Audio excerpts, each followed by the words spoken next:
please rise for Mayor Michael Fougere?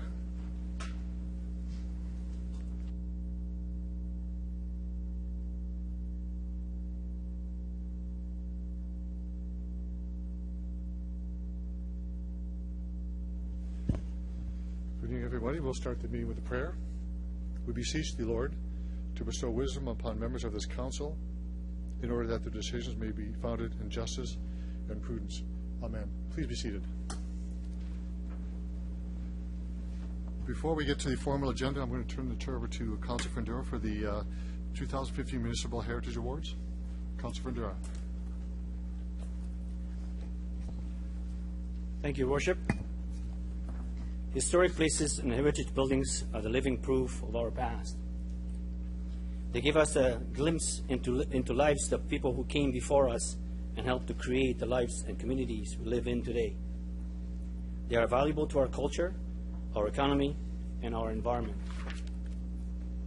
In recognition of National Heritage Day and Heritage Week in Saskatchewan, I am pleased to announce our Municipal Heritage Award recipients for 2015. We present these awards annually at the City Council meeting closest to National Heritage Day, which actually was February 16th. Since 1984, and including today's awards, the City has presented 124 awards to individuals and organizations that have made an outstanding contribution to the conservation of Regina's heritage. Our awards recipients typically selected by a working group of the City Municipal Heritage Advisory Committee from nominations submitted by the public in 9 categories. Your Worship, but before we make this presentation, I would ask committee members from the working group to stand and to be recognized. Mr. Ray Blosker, please stand. Ingrid Thiessen. Joe Rolko. Please give him a round of applause. And I believe Ken Lezinski was on the committee also, and I believe he's here. This year, 7 awards will be presented with more than 1 recipient in 2 categories. To the awards recipients, we ask that you come forward to your presentation when called upon, and also stay with the mayor after receiving your awards for a photo. For family and friends who would like to take a quick photo, I would ask that you wait until our photographer has taken an official photo, and then you can have a little shot of yourself. And then the photos will be available on Saturday Post, February 28 on the city page. So now for the first award. In the conservation category, we have 3 recipients. This category is for protecting, maintaining, or stabilizing the existing form, material, and integrity of a historic place while protecting its heritage. The 2015 award is recognition of work done at Casino Regina. The project involved conservation of the exterior of a provincially designated former Union Station to preserve the Tyndall stone and Indiana's limestone facade and detailing. The team conducted a survey of entire facade to identify areas of deteriorated mortar joints and damaged stone units were required in order to prevent moisture egress and to prevent further deterioration. Restorative techniques including matching mortar composition, coloration, tooling, and mortar joints, piecing to repair broken profile stone units, and using proprietary stone patching material to fill voids in the stone, taking care to match the mottled appearance of the Tyndall stone. So, Your Worship, I would like to ask Ron Sillinger with Stantec.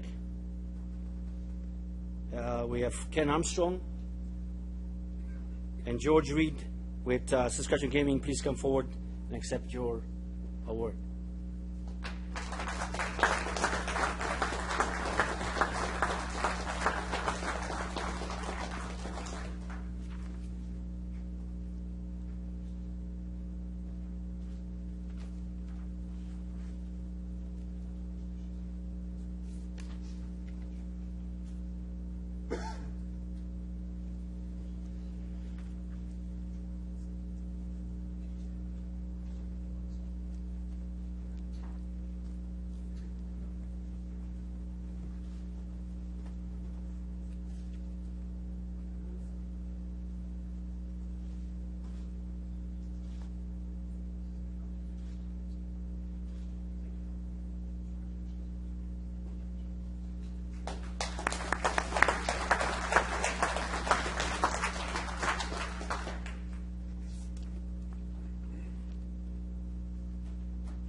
The next award is in rehabilitation category. We have 3 recipients.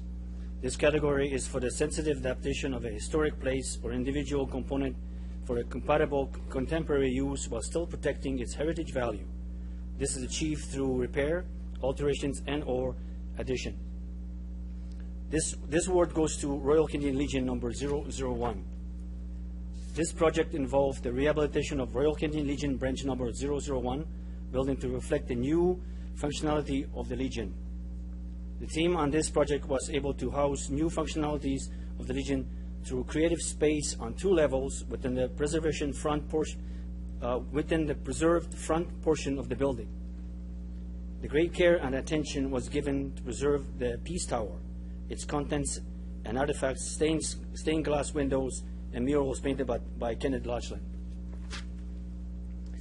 Areas that required demolition were disassembled by hand, and bricks were salvaged to clad the new exit stair halls.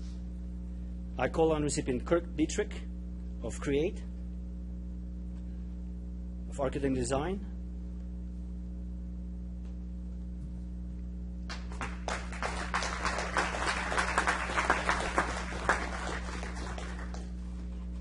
as the picture being taken, Mitch Molnar with Mitchell Development Limited, and members from the Park Avenue builders are unable to be here tonight with us.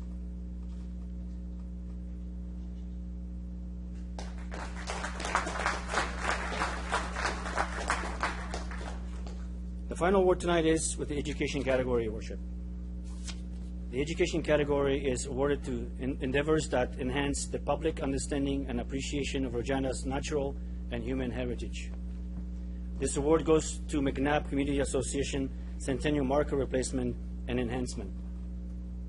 The group of dedicated community volunteers took it upon themselves to create a quiet spot adjacent to bike path just north of CPR Bridge over Wascana Creek for passerby to learn about the circumstances that led to founding of City of Regina. The marker, complete with information and photographs, replaced the simple marker. The marker is located on a site where, in June 30, 1882, Lieutenant Governor Dewdney notified settlers that the land in immediate vicinity was to be new town site, and the Regina was to be capital of Northwest Territories. Perhaps most importantly, the marker reminds us of the area's original inhabitants, the First Nations people. The group responsible for the new marker contacted First Nations people to obtain information for the marker. So, Your Worship, I would like to call upon Hazel Whippler and Deborah Spurr. Thank you. From the McNabb Community Association to come forward and accept the award.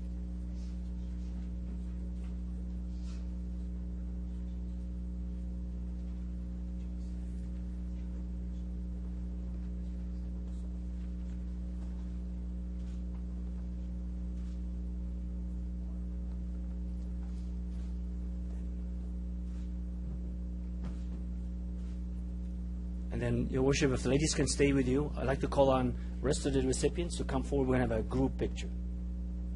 Please. Yes, everyone that received the award, please come forward.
Councilor Fedora? So, Your Worship, our cultural heritage forms the foundation of a vibrant, sustainable community. Regina's historic places contribute to our community identity and cultural tourism. Support for cultural resources like our historic places helps retain and attract people and investment, improves our quality of life, and contributes to sustainable community. As Regina grows into the major Canadian center, defining its cultural priorities will help our city achieve its full potential. So this concludes, Your Worship, 2015 Municipal Heritage Awards, and I congratulate all the award winners. And they're already going for reception, so have fun. Thank you, Your Worship. Thank you, Councilor Fedora. That's great. On that note, we'll get down to the agenda itself, a confirmation of the agenda. I'll move the agenda. Councilor Bryce moves the agenda. Seconder? Councilor Murray does. Absolutely. All those in favor? You saw me move. Opposed? Carried. The minutes from the meeting of January 26th. The mover of that, please. Okay. Seconder? Councilor Young. Any errors or omissions? All those in favor? Opposed? Carried. Now moving to public notice, bylaws, and related reports. So we'll have to have someone. Councilor, you were not at the meeting, were you? Nobody was. No one was. So, Councilor Donald, you take the report, please. I'll bring it forward. It is an application for a zoning bylaw amendment, 14Z20. The address is 2011 Van Egmond Place. If I can have a seconder, I'll speak to it. Seconder, please. Councilor Fedora. Thanks very much. So, I think the easiest way for me to describe this, if you've ever driven down Victoria Avenue and you hit the ring road, you'll look to your right and you'll see a water retention pond. That's Van Egmond Place. What we're proposing is an amendment here is that we change that from an R6, because it was a housing area designation at one time, and put it into a public service zone, which would mean that it can retain itself as a water retention pond. Enough said. Any comments or questions on the report? All those in favor? Opposed? Carried. We do have a bylaw now. Councilor Fraser. Thank you, through Mr. Mayor. I move, seconded by Councillor Hawkins, that bylaw number 2015-15 be introduced and read a first time. Mr. Clark. Thank you, Your Worship. As Council is just considering the Regina zoning bylaw 9250, respecting the rezoning for a stormwater detention area, I would ask if there's anyone in the gallery who wishes to speak to the bylaw to identify yourselves at this time. There is no one, Your Worship. Thank you for that. We'll call vote on first reading. All those in favor? Opposed? That's carried. Councilor Fraser. I move, seconded by Councillor Young, that bylaw number 2015-15 be read a second time. Any comments on this? All those in favor? Opposed? That's carried. I move, seconded by Councillor Burnett, that Council hereby consent to bylaw number 2015-15 going to a third reading at this meeting. All those in favor? Opposed? That's carried unanimously. I move, seconded by Councillor Bryce, that bylaw number 2015-15 be read a third time. All those in favor? Opposed? That's carried. We'll move on to bylaws and related reports. Community and Protective Services Committee meeting, report number 15 on the taxi rate changes. I'm not sure, Councilor, you were not there, so other members. Okay. Councilor Hawkins? This was a meeting, this was an item at the meeting CR 1515 to consider changes in the taxi cab rates and other related items. I'll be very brief on this. The taxi cab rates were set in accordance with a certain formula. The formula was followed. The rates are set out here. There were some minor adjustments to take account of upgrades in technological equipment. So I would move that effective March 24th, 2015 taxi cab rates be established, that the following rates set out in number 1 in the recommendation, and 2, that the amendments to bylaw 9635 taxi cab bylaw as identified in this report be approved, and 3, that the city solicitor be instructed to prepare the amending bylaw. Thank you. Seconder for that, please. Councilor Fedora has a seconder on that. Are there any comments or questions on this? I'll call the question. All those in favor? Opposed? That's carried. We'll move to the bylaw. Oh, no, we don't have that yet. Sorry, that's after we do next Planning Commission report. Report 16, the demolition of potential heritage property. Councilor Donald. Thanks very much. The address is 2119 Halifax Street, sometimes referred to as the Tremaine residence. We're looking for a change in the designation to allow for demolition of this property. You'll note from the report that there are some other residences along here that have also already received the ability for demolition. Would like to include this one, and I'll get a seconder, and then I'll keep speaking. Seconder for that, please. Okay. Thanks very much. Okay, Councilor Flagel. So the idea is for demolition here, you are, within the report, you'll see that there are a number of photographs included to show that the building is in actually very poor condition. I went actually today to have a look myself on the outside. It's been derelict for some time. And from a personal point of view, I see no redeeming qualities in here. You'll note that the evaluation that was done puts it into a very low quality. Planning Commission did not have an issue with this one. And to my knowledge, there was nobody that came forward at Planning Commission to say no to this. So we would look for concurrence, please. Thank you, Councilor Dell. Other speakers on the report?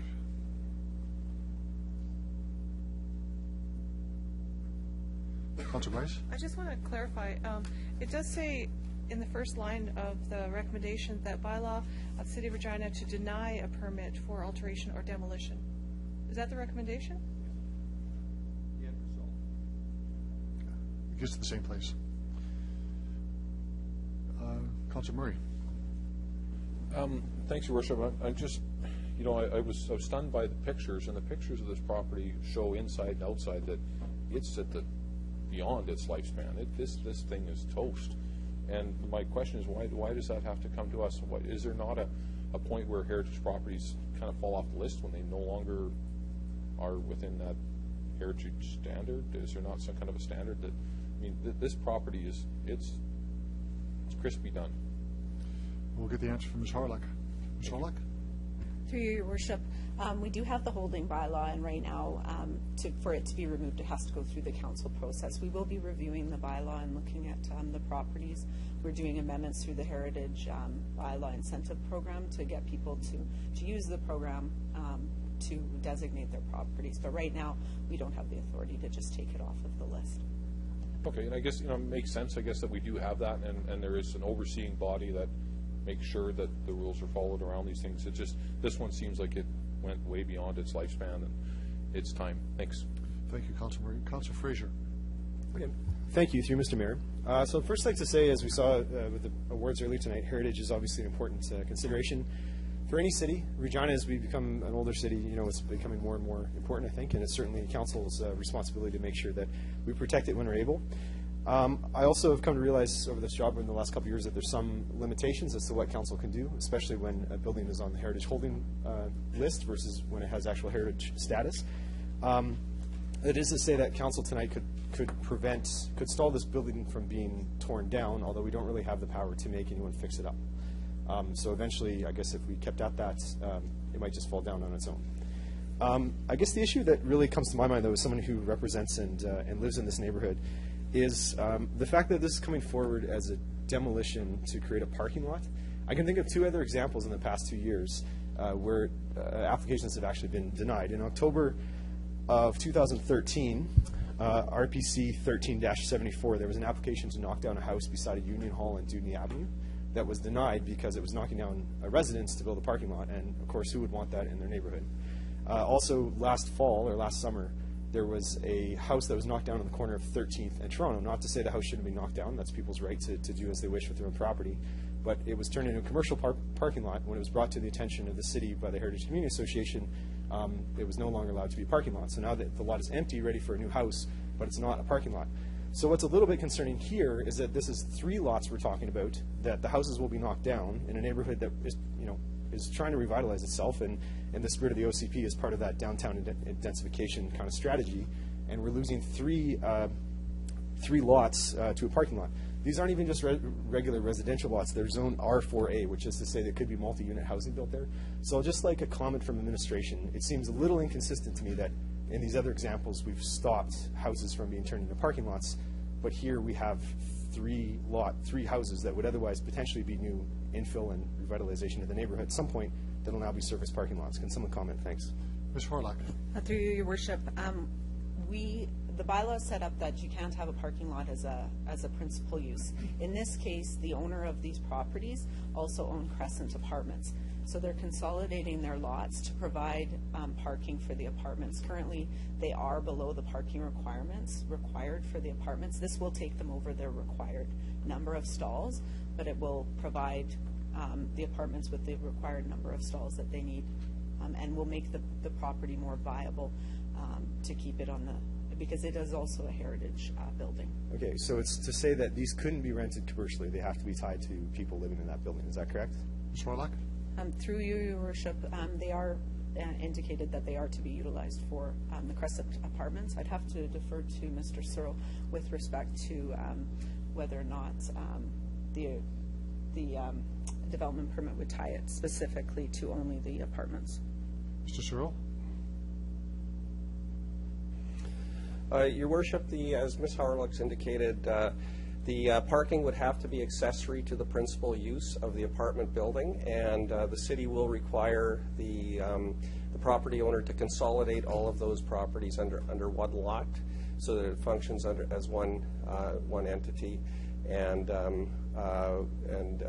would have to function in an accessory manner in perpetuity. So that's to say the fellow who's making this application couldn't rent them out commercially. They'll have to be tied to people staying in the rental units. Is that correct? Mr. Searle? Your Worship, that is correct. If that were the case, then it would be contrary to the accessory status of the parking lot, and would then become a principal use in its own. Okay, so a quick question. It mentions in the report that there's 31 rental units in this outfit. 75 feet of frontage. To me, that sounds like a huge parking lot. Is there parking already associated with this rental apartment? Ms. Warlock? Through you, Your Worship, there are currently 24 parking stalls on the site. Okay, so do we really expect someone to knock down 3 houses to build a parking lot for an additional, like, 7 stalls? That just doesn't quite smell right to me. Ms. Warlock? Through you, Your Worship, they are using this land to build additional parking stalls. So there will be more parking stalls. Right now, the R4A requires 1 parking stall per unit, but in most other areas for multi-unit dwellings, it's 1.5 units per. So the total will equate to 1.7 per unit. So what is our mechanism, supposing that we find out that this is being used as a commercial lot, what is our mechanism to deal with that? Ms. Warlock? Through you, Your Worship, we would take bylaw enforcement action. And is it like a ticket? Would we force someone to unparcel this lot and make it back to residential zoning? Ms. Warlock? Through you, Your Worship, I might defer that to the city solicitor.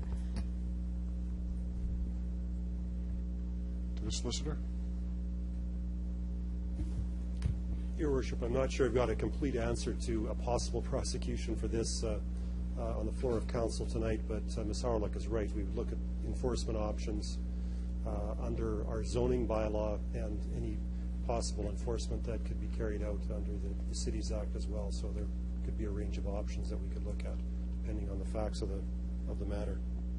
Okay, thanks. So final point. To be clear, tonight's conversation is about the heritage holding bylaw as it relates to this. And while I'd like to see us be able to hold on to every heritage building, I think this, ultimately this got a rating score on our own matrix of 37 out of 100. So I'm not sure that this really warrants us moving it to the heritage, proper heritage property list.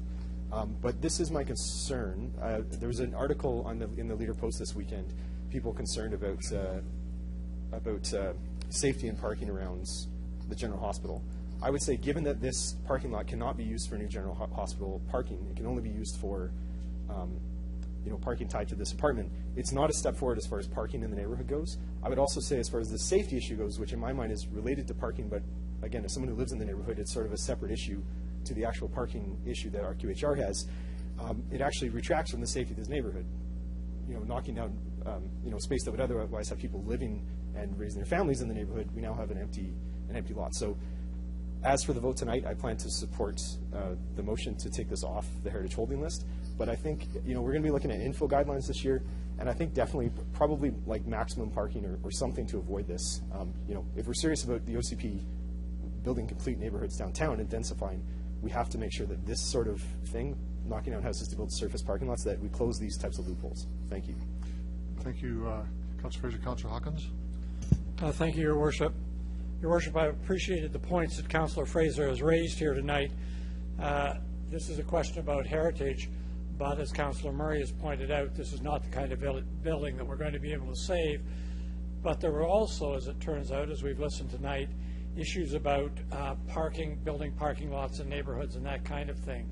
I notice as a procedural matter that this arrives at Council from the Planning Commission, from a Planning Commission which, because of holidays and other absences, there was no elected member of Council sitting on the Planning Commission. I think it's very important that the kind of discussion that we've had tonight first take place in Planning Commission, and that there be at least one elected representative on Planning Commission for this kind of item. So I just say, going forward into the future, I hope we're able to look and make sure that quorums on Planning Commission include at least one elected councillor, so that we can have enlightenment before we arrive at Council on the kind of very issues that were arrived here. I will support it for the reasons given by others, this motion, but I think in the future, Planning Commission should always have at least one elected council member present. Thank you, Councilor Hawkins. Other speakers? Councilor Flagel? Thanks. Is there not any rules in our bylaws that they have to rebuild on a vacant lot once they've demolished a building?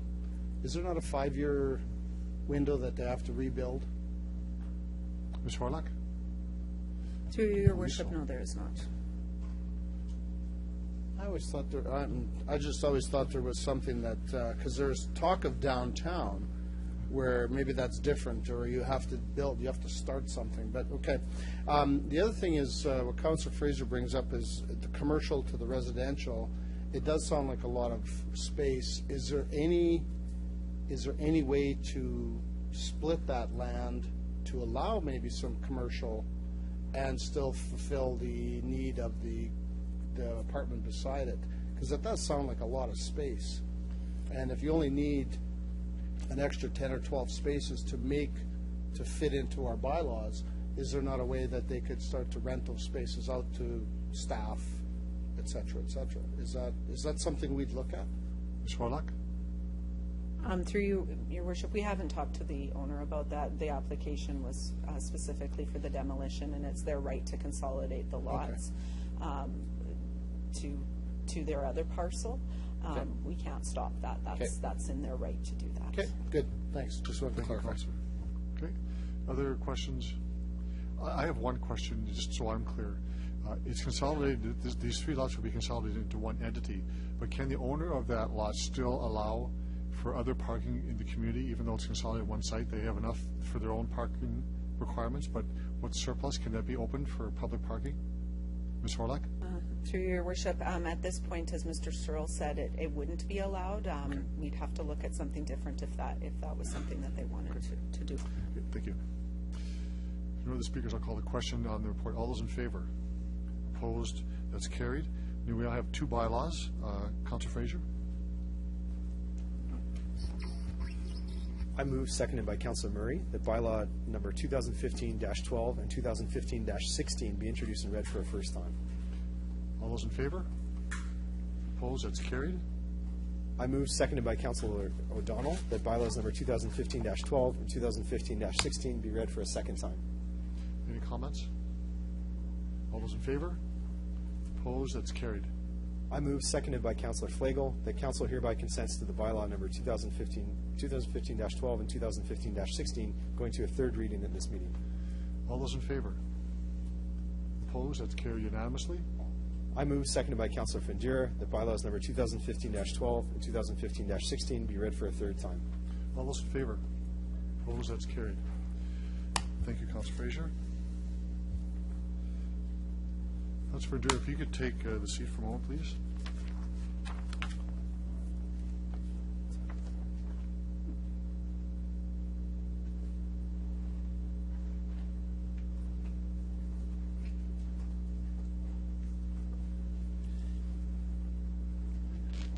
Your Worship.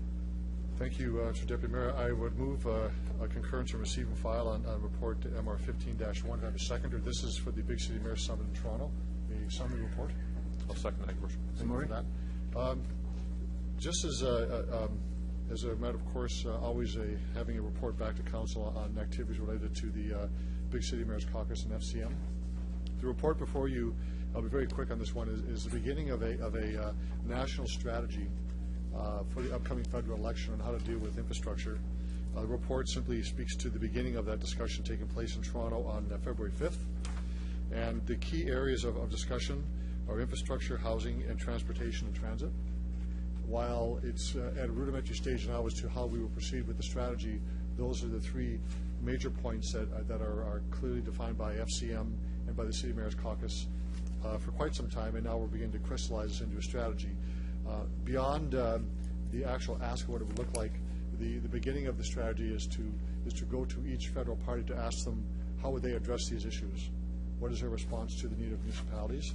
We all know that we have hundreds of billions of dollars that are required, $123 billion required nationally to get our infrastructure back up to a standard that's acceptable. The report speaks to the urgency both of infrastructure generally, of housing, and then of course of transportation. Knowing that many municipalities, the larger ones like Toronto, Montreal, Vancouver, their focus is very much on transportation. Other cities like Regina and Mississauga and Edmonton, infrastructure and housing are in the mix as well. So this is simply a report to provide information to members of council and the public of some good discussions on how we will position FCM and the City Mayor's Caucus on how we deal with this issue during the election to make sure that it is front and center, that it is on the agenda, and that it will be discussed, and we'll get a clear articulation by all three parties on how they stand to deal with this issue in the future. I can answer any questions if any members have questions. Any members? Any questions? Press down, Your Worship. Thank you. Okay, I'll call the question. All in favor? Opposed? Carried.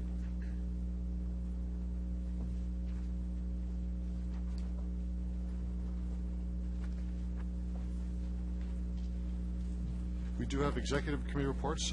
Councillor Fraser. Thank you, through you, Mr. Mayor. I'd like to bring forward report number CR 15-17. So this is to do with the School Board City Council Liaison Committee. And the motion is to appoint 3 members of council to the committee. That's Mayor Fougere, Councillor O'Donnell, and Councillor Young. Seconder for that, please. Okay, Councillor Hawkins. Thank you. Any questions or comments? All those in favor? Opposed? Carried. Information report. Councillor Fundura, perhaps you may want to do this one. This is on the Municipal Heritage Advisory Committee information report.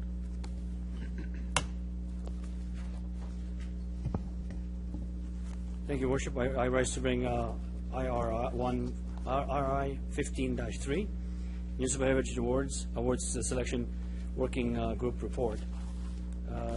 The committee adopted the resolution to concur in the recommendation containing in the report in accordance to recommendation 2. This report will be forwarded to this council. So what that means is the working group went and researched and selected 3, as we seen earlier, 3 different groups to present the awards. So this was the main purpose of the working group, to continue with our annual awards within our ability to do that. Your Worship. Okay. Seconder for that, please. Councillor Murray. Any questions or comments on this report? All those in favor? Opposed? That's carried. Next one's motion, Councillor O'Donnell. Thank you, Worship. I'd like to present a motion that's regarding a change in budget timeframe. If I could get a seconder, I'll read the motion. Seconder, please. Councillor Burdette. Thanks very much. Whereas in accordance with the Cities Act, a council shall adopt an operating and capital budget for each financial year. And whereas City Council debates both the capital and operating budget for each calendar year. And whereas City Council would like to present a long-term planning approach to the citizens of Regina. And whereas many jurisdictions have undertaken an approach for budgeting that occurs beyond a single year plan. And whereas Council has already begun a process whereby the capital plan for the City of Regina is displayed for numerous years in a budget document. Therefore, be it resolved that the administration prepare a report no later than the 3rd quarter of 2015 describing the features, benefits, and potential work plan associated with producing a multi-year budget for the City of Regina beginning in 2017 and return to executive committee for council to consider. And respectfully submitted, Mike O'Donnell. So if I could just make a couple comments. 4 years ago this month, I presented a very similar motion on the floor of council. At that time, administratively, we were not set up to even consider multi-year budgets. It just was not, in terms of software and so on, available to be done. Since that time, a number of jurisdictions across Western Canada have in fact begun the process. Some 4 years, some 2 years. I certainly would like to pursue this. I would like to have your support to pursue this notion. I believe that this becomes a real part of our planning process, where we can in fact look a long term, where what we can say to those who carry out the work, that we have a long-term commitment to get it done, where we can say to our residents, we have a plan, and it takes sometimes more than a year to have a plan occur, so that in fact, over 4 years, you can evaluate what we've done. But to me, there's one other very serious component, a part of this, and that is prior to coming up with a budget or a planning document that would last more than a year, you have to engage the public in a serious, long-term manner and make sure that we find out what it is that is important to them. We sometimes do that on the doorstep at election time, but there are other processes and ways that we can do that to engage people to make sure that we see what it is that's important. So that, to me, would be part of this. So I would seek your support that we can consider this later this month. You will also note the date in terms of when I would like to see this occur. It's after the next election. Thank you. Thank you, Councilor O'Donnell. Other speakers to the report? Councilor Dewar, if you could take the chair, please, just for a moment.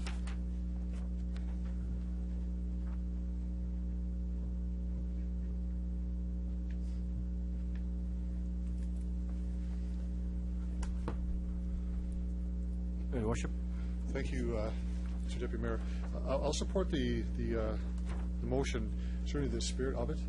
I have a couple of other comments related to the practical side of this, and I think it's important that members hopefully will understand and respect this. Of course, if we were at the beginning of our term, of a 4-year term, planning for a 4-year cycle or 3 or 2-year cycle would be and could be advantageous. We're at the getting close to the end of our term, and it's shorter than we think it is, because we have really one budget we can do now, one more budget, and the 2016 budget will be ratified by another council.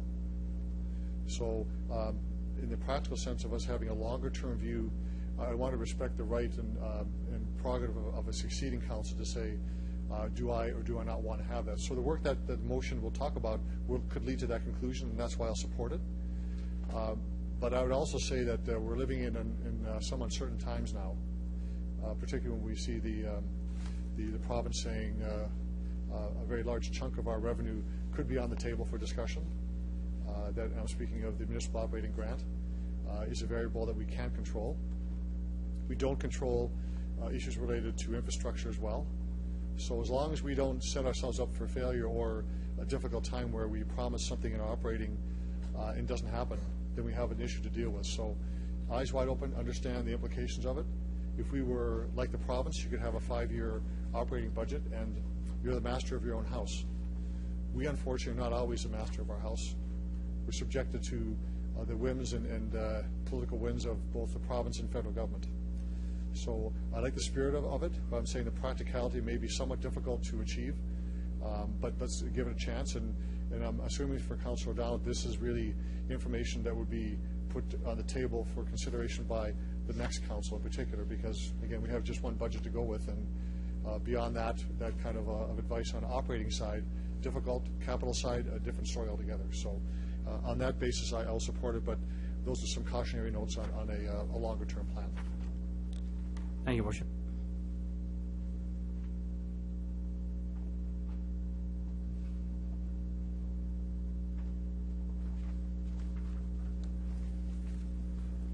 Other speakers?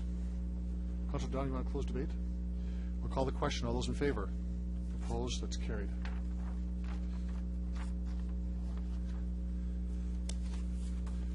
Councilor Durham, I'm going to have to ask you to take the chair again.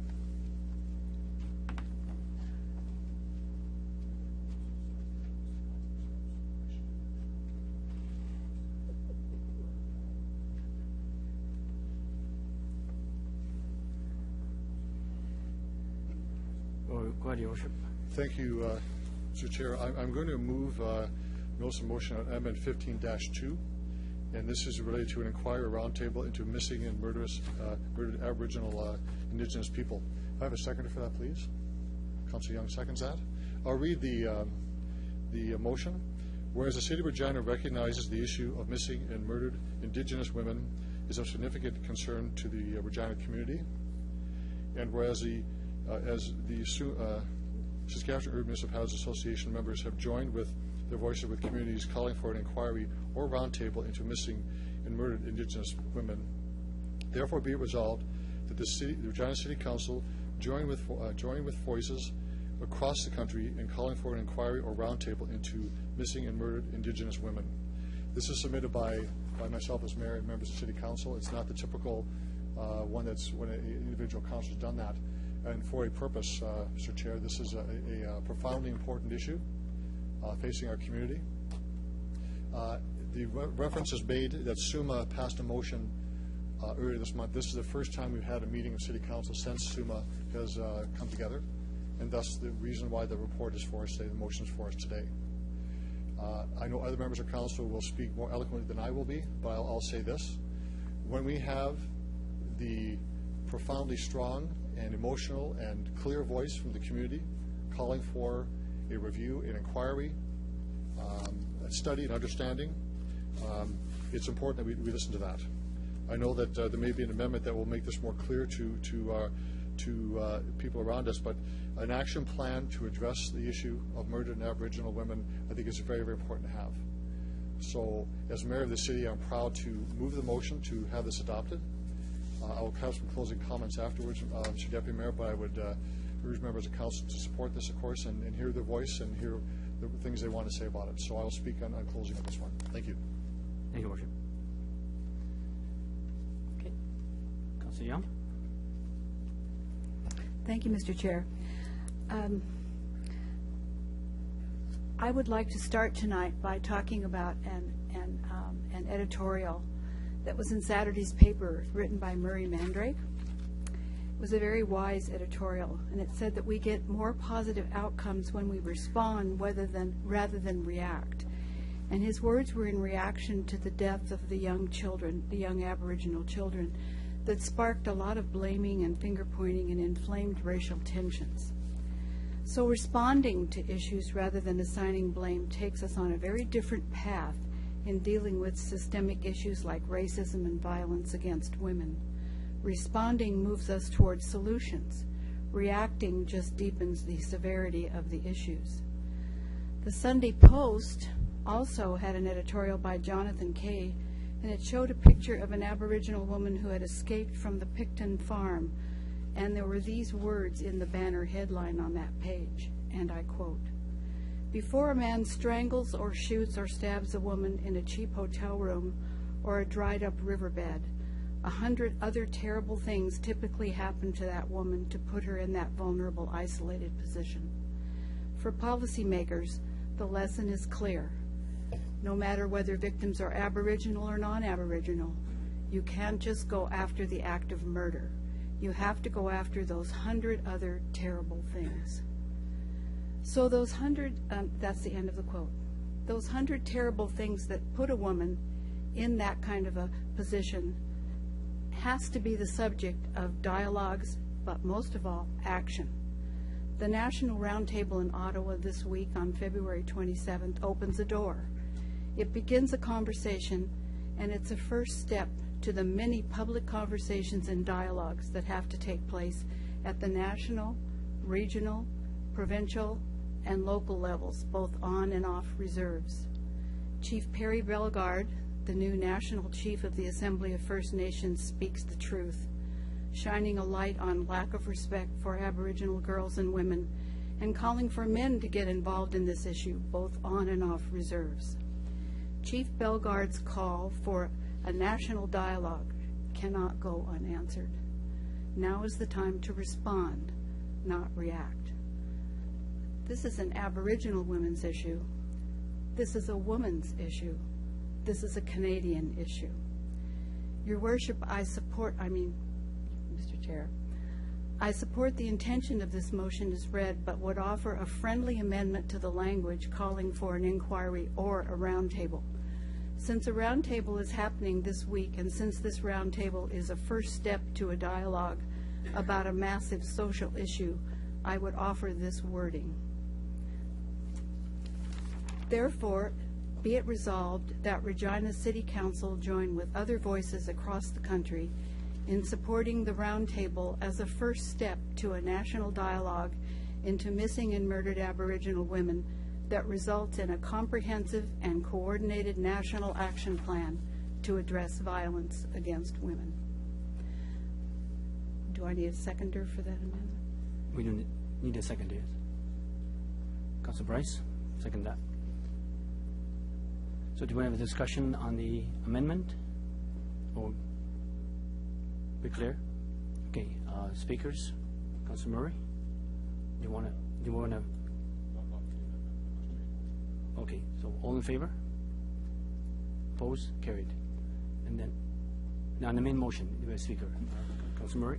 Thanks very much, Mr. Deputy Mayor.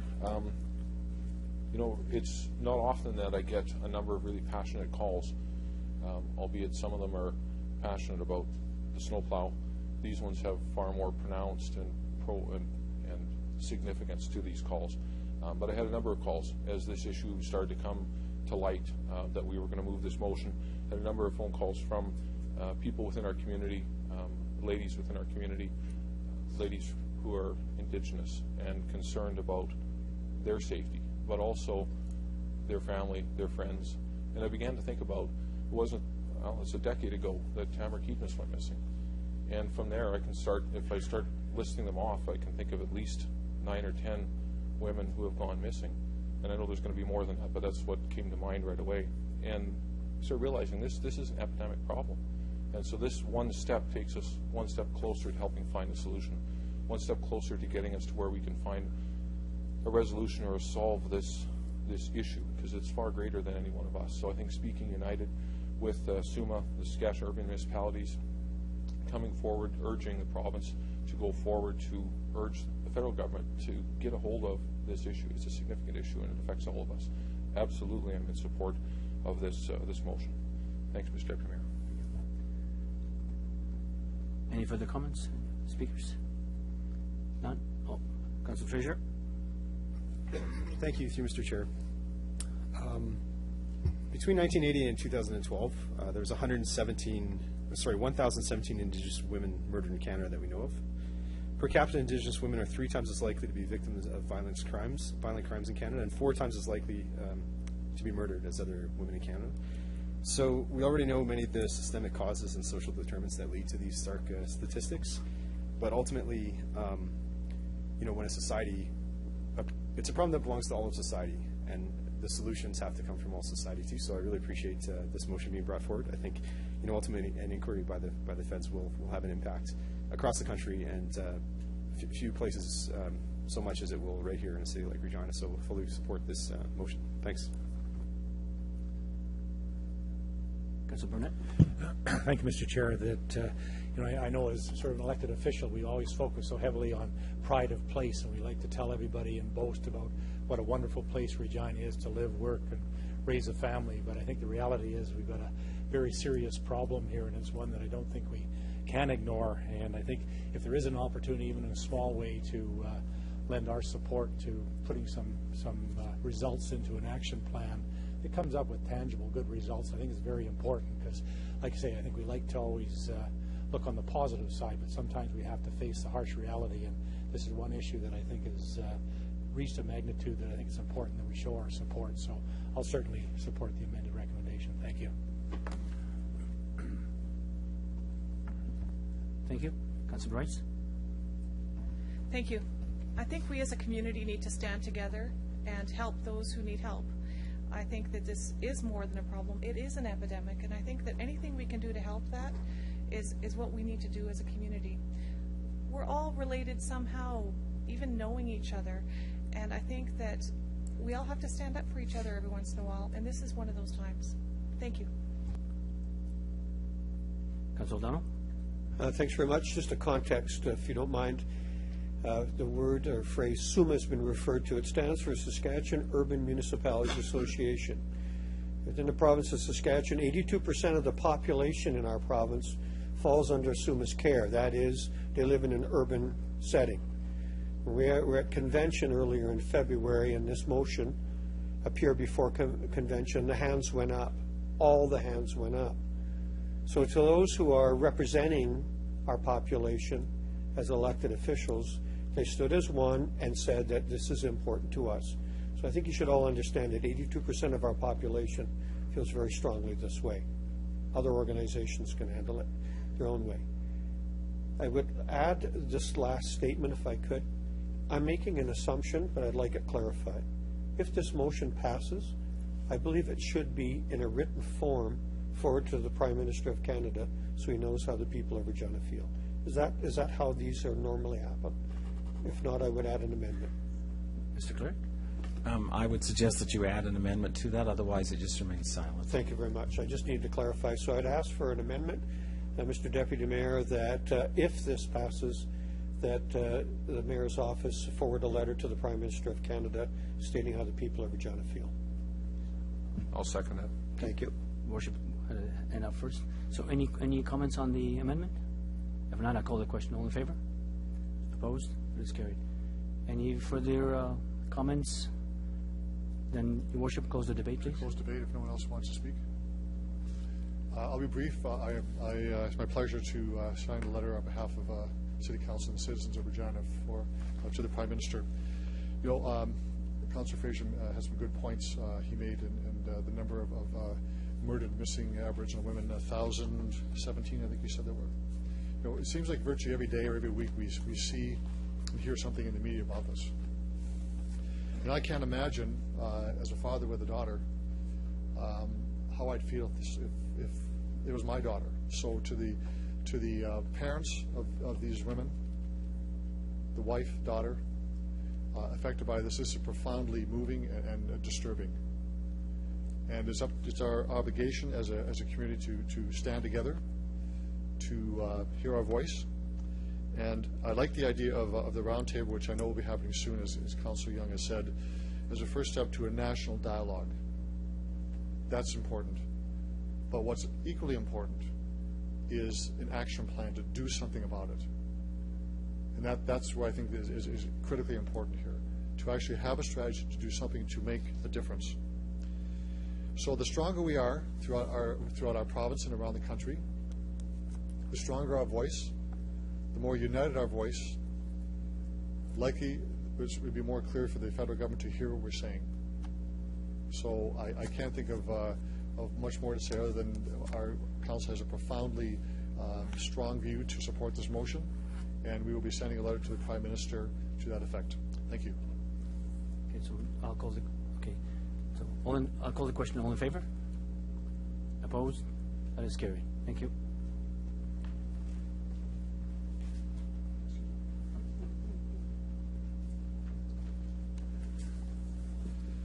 We have a bylaw. Councillor Fraser. Thank you. Through your worship. I move, seconded by Councillor Hawkins, that bylaw number 2015-11 be introduced and read for a first time. All those in favor? Opposed? That's carried. I move, seconded by Councillor Young, that bylaw number 2015-11 be read for a second time. Any questions or comments? All those in favor? Opposed? That's carried. I move, seconded by Councillor Burnett, that Council hereby consent to the bylaw number 2015-11 going to a third reading at this meeting. All those in favor? Opposed? That's carried unanimously. I move, seconded by Councillor Bryce, that bylaw number 2015-11 be read for a third time. All those in favor? Opposed? Carried. The last item of business is the inquiry. Councillor Murray.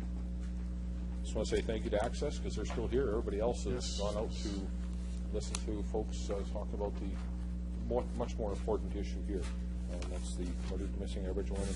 Your Worship, I'd like to move an inquiry, ER 15-2.